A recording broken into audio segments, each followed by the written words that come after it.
Sorotan lain, saudara, dalam rekonstruksi kasus penganiayaan berat berencana, Mario Dandi terlihat sesekali menangis. Berbeda jika dibanding ekspresi saat ditetapkan sebagai tersangka, di mana Mario terlihat tegar dan menatap ke depan. Ekspresi Mario Dandi Satrio berubah saat menjalani rekonstruksi kasus penganiayaan berat berencana. Di awal penetapan sebagai tersangka, Mario terlihat tegar dan menatap ke depan. Namun saat reka ulang, Mario Dandi tertunduk hingga menangis. Sementara teman Mario, tersangka Shane Lucas, lebih banyak menunduk dan menangis, seperti ketika ditetapkan sebagai tersangka. Psikolog forensik Reza Indragiri Amril menyebut perubahan ekspresi Mario Dandi karena ada perubahan suasana hati, karena tidak bisa menghindari proses hukum. Saya bayangkan ada perubahan suasana hati ya. Yang tadi saya katakan awalnya barangkali karena merasa di atas angin jadi relatif gampang bagi dia untuk menatap ke depan, seolah-olah dia siap untuk menghadapi situasi, akan bisa menaklukkan otoritas penegakan hukum, akan bisa lolos dari jerat hukum, tapi kemudian berbalik arah 180 derajat, sekarang tidak lagi merasa di atas angin, tapi sudah jatuh tertimpa tangga, sudah kemudian kena sanksi deras dari warganet yang tidak bisa dielakkan, tampaknya sebentar lagi juga dia akan masuk dalam proses hukum yang juga sama sekali tidak bisa dia hindari.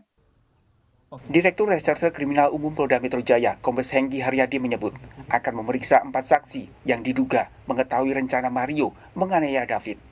Kami perlu sampaikan juga bahwa ada 4 saksi lagi yang belum kita periksa dalam rangka memperkuat.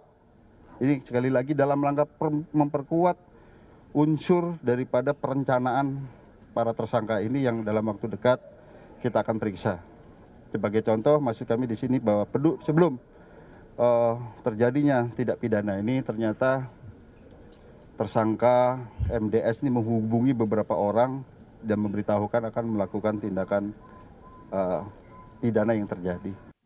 Sementara itu, kuasa hukum keluarga David mengatakan polisi sudah tepat menerapkan sangkaan penganiayaan berat berencana kepada tersangka Mario.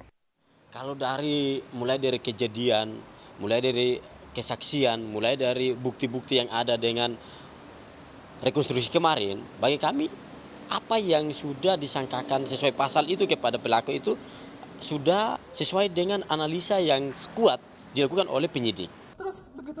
Dalam rekonstruksi terdapat 40 adegan yang diperagakan ulang oleh Mario Dandi, Shane Lucas, dan pemeran pengganti AG, serta saksi-saksi. Dalam rekonstruksi, Mario Dandi memperagakan selebrasi gol ala Cristiano Ronaldo usai menganiaya David.